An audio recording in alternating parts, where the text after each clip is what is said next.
राम राम राम राम राम राम राम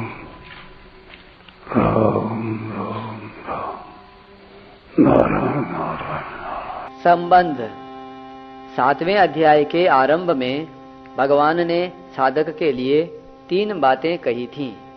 मय्यासक्त मनः, मेरे में प्रेम करके, और मदाश्रयः, मेरा आश्रय लेकर, योगम युञ्जन, योग का अनुष्ठान करता है, वह मेरे समग्र रूप को जान जाता है।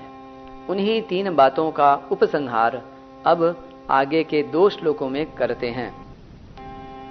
जरा मरण मोक्षाय मामाश्रित्य यतन्ति ये, ते ब्रह्म तद्विदुः कृत्स्ना मध्यात्मं कर्म चाखिलम्। जरा और मरण से मोक्ष पाने के लिए जो मेरा आश्रय लेकर यत्न करते हैं, वे उस ब्रह्म को, संपूर्ण अध्यात्म को और संपूर्ण कर्म को भी जान जाते हैं। 29वां श्लोक। टिप्पणी। इन 29वें 30वें श्लोकों में आए मामाश्रित्य पद में मदाश्रयः का, यतन्ति पद में योगम युञ्जन का और युक्त चेतसः पद में मय्यासक्त मनः का उपसंहार किया गया है। इसी अध्याय के आरंभ में जो समग्रम पद आया था, उसको यहाँ ब्रह्म, अध्यात्म, कर्म, अधिभूत, अधिदैव और अधियज्ञ श्लोक का अर्थ। व्याख्या। जरा मरण मोक्षाय मामाश्रित्य यतन्ति ये।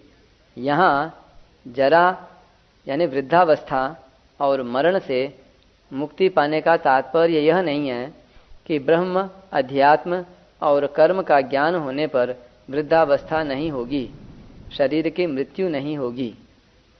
इसका तात्पर्य यह है कि बोध होने के बाद शरीर में आने वाली वृद्धावस्था और मृत्यु तो आएगी ही, पर ये दोनों अवस्थाएं उसको दुखी नहीं कर सकेंगी।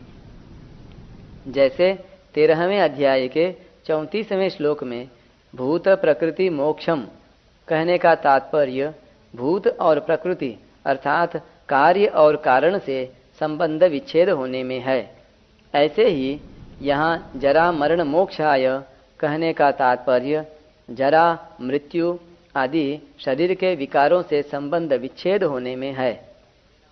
जैसे कोई युवा पुरुष है तो उसकी अभी न वृद्धावस्था है और न मृत्यु है, अतः वह जरा मरण से अभी मुक्त है, परंतु वास्तव में वह जरा मरण से मुक्त नहीं है, क्योंकि जरा मरण के कारण रूप शरीर के साथ जब तक संबंध है, तब तक जरा मरण से रहित होते हुए भी वह इनसे मुक्त नहीं है। परंतु जो जीवन मुक्त महापुरुष हैं, उनके शरीर में जरा और मरण होने पर भी वे इनसे मुक्त हैं। अतः जरा मरण से मुक्त होने का तात्पर्य है जिसमें जरा और मरण होते हैं, ऐसे प्रकृति के कार्य शरीर के साथ सर्वथा संबंध विच्छेद होना। जब मनुष्य शरीर के साथ तादात्म्य अर्थात मैं यही हूँ मान लेता है, तब शरीर के वृद्ध होने पर मैं वृद्ध हो गया और शरीर के मरने को लेकर मैं मर जाऊंगा ऐसा मानता है। यह मान्यता शरीर मैं हूँ और शरीर मेरा है, इसी पर टिकी हुई है। इसलिए 13वें अध्याय के 8वें श्लोक में आया है, जन्म मृत्यु जरा व्याधि दुख दोषानुदर्शनम, अर्थात जन्म, मृत्यु, जरा और व्याधि में दुख रूप दोषों को देखना। इसका तात्पर्य है कि शरीर के साथ मैं और मेरापन का संबंध न रहे। जब मनुष्य मैं और मेरापन से मुक्त हो जाएगा, तब वह जरा मरण आदि से भी मुक्त हो जाएगा, क्योंकि शरीर के साथ माना हुआ संबंध ही वास्तव में जन्म का कारण है। कारणं गुण संगोस्य सदसद योनि जन्मसु।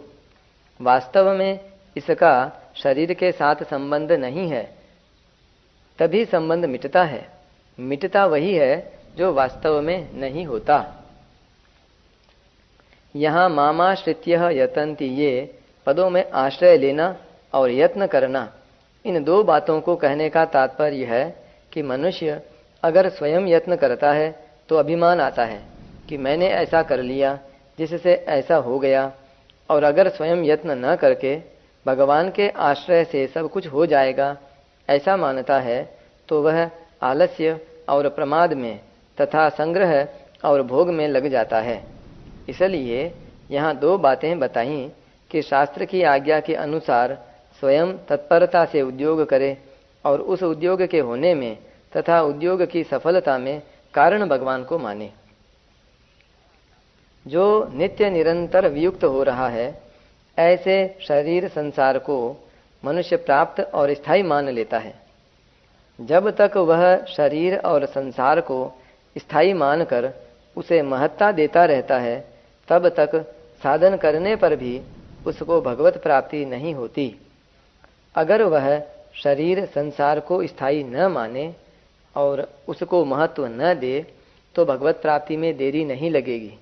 अतः इन दोनों बाधाओं को अर्थात शरीर संसार की स्वतंत्र सत्ता को और महत्ता को विचार पूर्वक हटाना ही यत्न करना है। परंतु जो भगवान का आश्रय लेकर यत्न करते हैं वे श्रेष्ठ हैं। उनका तो यही भाव रहता है कि उस प्रभु की कृपा से ही साधन भजन हो रहा है। भगवान की कृपा का आश्रय लेने से और अपने बल का अभिमान न करने से वे भगवान के समग्र रूप को जान लेते हैं। जो भगवान का आश्रय न लेकर अपना कल्याण चाहते हुए उद्योग करते हैं उनको अपने अपने साधन के अनुसार भगवत स्वरूप का बोध तो हो जाता है पर भगवान के समग्र रूप का बोध उनको नहीं होता। जैसे कोई प्राणायाम आदि के द्वारा योग का अभ्यास करता है तो उसको अणिमा महिमा आदि सिद्धियां मिलती हैं और उनसे ऊंचा उठने पर परमात्मा के निराकार स्वरूप का बोध होता है अथवा अपने स्वरूप में स्थिति होती है। ऐसे ही बौद्ध जैन आदि संप्रदायों में चलने वाले जितने मनुष्य हैं जो कि ईश्वर को नहीं मानते वे भी अपने अपने संप्रदाय के सिद्धांतों के अनुसार साधन करके असत जड़ रूप संसार से संबंध विच्छेद करके मुक्त हो जाते हैं। परंतु जो संसार से विमुख होकर भगवान का आश्रय लेकर यत्न करते हैं उनको भगवान के समग्र रूप का बोध होकर भगवत प्रेम की प्राप्ति हो जाती है। यह विलक्षणता बताने के लिए ही भगवान ने यहाँ मामाश्रित्य यतन्ति ये कहा है। ते ब्रह्म तत् विदुः, इस तरह से यत्न करने पर यानी साधन करने पर वे मेरे स्वरूप को अर्थात जो निर्गुण निराकार है, जो मन बुद्धि इंद्रियों आदि का विषय नहीं है, जो सामने नहीं है, शास्त्र जिसका परोक्ष रूप से वर्णन करते हैं, उस सच्चिदानंद घन ब्रह्म को जान जाते हैं। यहाँ 28वें 29वें और 30वें श्लोक में भगवान ने अस्मत् शब्द माम का प्रयोग किया है, इसलिए यहाँ व्याख्या में मेरा स्वरूप ऐसा अर्थ लिया है। ब्रह्म के साथ तत् शब्द देने का तात्पर्य यह है कि प्रायः सभी तत् शब्द से कहे जाने वाले जिस परमात्मा को परोक्ष रूप से ही देखते हैं, ऐसे परमात्मा का भी वे साक्षात अपरोक्ष रूप से अनुभव कर लेते हैं। उस परमात्मा की सत्ता प्राणी मात्र में स्वतः सिद्ध है, कारण कि वह परमात्मा किसी देश में न हो, किसी समय में न हो, किसी वस्तु में न हो और किसी व्यक्ति में न हो, ऐसा नहीं है। प्रत्युत वह सब देश में है, सब समय में है, सब वस्तुओं में है और सब व्यक्तियों में है। ऐसा होने पर भी वह अप्राप्त क्यों दिखता है? जो पहले नहीं था, बाद में नहीं रहेगा, अभी मौजूद रहते हुए भी प्रतिक्षण वियुक्त हो रहा है, अभाव में जा रहा है, ऐसे शरीर संसार की सत्ता और महत्ता स्वीकार कर ली। इसी से नित्य प्राप्त परमात्म तत्व अप्राप्त दिख रहा है। कृत्स्न मध्यात्मम विदुः, वे संपूर्ण अध्यात्म को जान जाते हैं, अर्थात संपूर्ण जीव तत्व से क्या हैं, इस बात को वे जान जाते हैं। 15वें अध्याय के 10वें श्लोक में कहा है कि जीव के द्वारा एक शरीर को छोड़कर दूसरे शरीर को प्राप्त करने को विमूढ़ पुरुष नहीं जानते और ज्ञान चक्षु वाले जानते हैं। इसको जानने का तात्पर्य यह नहीं है कि जीव कितने हैं, वे क्या क्या करते हैं और उनकी क्या क्या गति हो रही है, इसको जान जाते हैं। प्रत्युत आत्मा शरीर से अलग है, इसको तत्व से जान जाते हैं, अर्थात अनुभव कर लेते हैं। भगवान के आश्रय से साधक का जब क्रियाओं और पदार्थों से संबंध विच्छेद हो जाता है, तब वह अध्यात्म तत्व को, अपने स्वरूप को जान जाता है। केवल अपने स्वरूप को ही नहीं, प्रत्युत तीनों लोकों और 14 भुवनों में जितने भी स्थावर जंगम प्राणी हैं, उन सब का स्वरूप शुद्ध है, निर्मल है, प्रकृति से असंबद्ध है। अनंत जन्मों तक अनंत क्रियाओं और शरीरों के साथ एकता करने पर भी उनकी कभी एकता हो ही नहीं सकती, और अनंत जन्मों तक अपने स्वरूप का बोध न होने पर भी वे अपने स्वरूप से कभी अलग हो ही नहीं सकते। ऐसा जानना संपूर्ण अध्यात्म तत्व को जानना है। कर्म चाखिलम विदुः, वे संपूर्ण कर्मों के वास्तविक तत्व को जान जाते हैं, अर्थात सृष्टि की रचना क्यों होती है, कैसे होती है और भगवान कैसे करते हैं, इसको भी वे जान जाते हैं। जैसे भगवान ने चारों वर्णों की रचना की, उस रचना में जीवों के जो गुण और कर्म हैं, अर्थात उनके जैसे भाव हैं और उन्होंने जैसे कर्म किए हैं, उनके अनुसार ही शरीरों की रचना की गई है।